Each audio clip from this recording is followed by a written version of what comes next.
Good morning guys. So, for today's video, mag-unboxing tayo ngayon ng nabili kong camera. At ito ay ang SJ4000 Action Cam. Isa sa mga gustong-gusto kong bilhin dati, ngayon nabili ko na. Oh my god, sobrang excited na akong buksan at gamitin ito. Bago ko rin to bilhin, nanood muna ako ng mga reviews kung sulit nga ba itong SJ4000 Action Cam. Kaya dito na natin malalaman guys, kaya tara samahan niyo ko. Kung makikita nyo guys, grabe sobrang solid ng packaging niya. Ang kapal ng bubble wrap. Talagang safe na safe ang ating camera. At kung makikita nyo guys, package na rin pala itong binili ko. May kasama itong 32GB na SD card na dapat pala is 64GB ang kinuha ko dahil mas compatible. At kumuha na rin ako ng isang extra battery niya para in case na malobat, may pamalit tayo. So heto na nga, kung titignan nyo, napakarami accessories kaya pwede nyo itong ma-install sa kahit anong mounting. At kung makikita nyo guys, included na rin pala itong waterproof casing niya.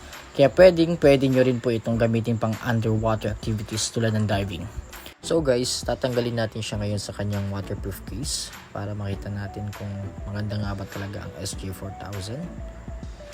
So, oh my god, sobrang ganda guys. Oh my God! Wow! Guys. So by the way, ito yung OK button niya. And then ito yung sa USB and SD card. And ito yung sa battery niya, kung makita nyo. And then ito yung sa Wi-Fi and audio. So, sobrang angas guys. Napakaangas. Grabe. Subukan natin tanggalin ngayon yung battery niya para makita natin. Oh, ang cute lang pala ng battery niya, lit. So guys, ito pala yung power button niya. Just press 3 seconds to turn on the camera. So yun na nga. 3 seconds. And then kaboom. SJ Cam.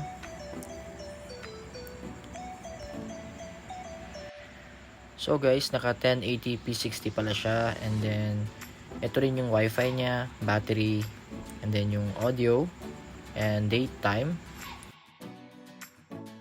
At ipapakita ko rin sa inyo kung paano i-navigate itong camera na ito. Meron siyang video, camera, more options at settings. At mamaya, ipapakita ko rin sa inyo ang video quality nito. So guys, dito nyo nga pala makikita ang iba't ibang features at dito nyo pwedeng i-adjust kung anong video quality ang gusto ninyo. At nga pala, unboxing na rin natin itong nabili kong helmet holder na ginagamit ng karamihan, lalong-lalo na ang mga nagmo-motovlog.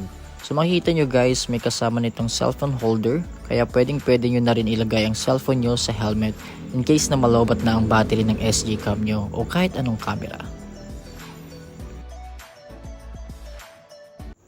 So guys, heto na nga at na-setup ko na. Makikita nyo nga naman talaga na napakaangas. Kaya tara, long ride na tayo! So guys, as you can see, ito na yung capture ng ating SJ4000 Action Cam. Not bad na rin, 'di ba? Para sa budget meal na camera. So guys, hanggang dito na lang. I hope nag-enjoy kayo. Salamat sa panonood.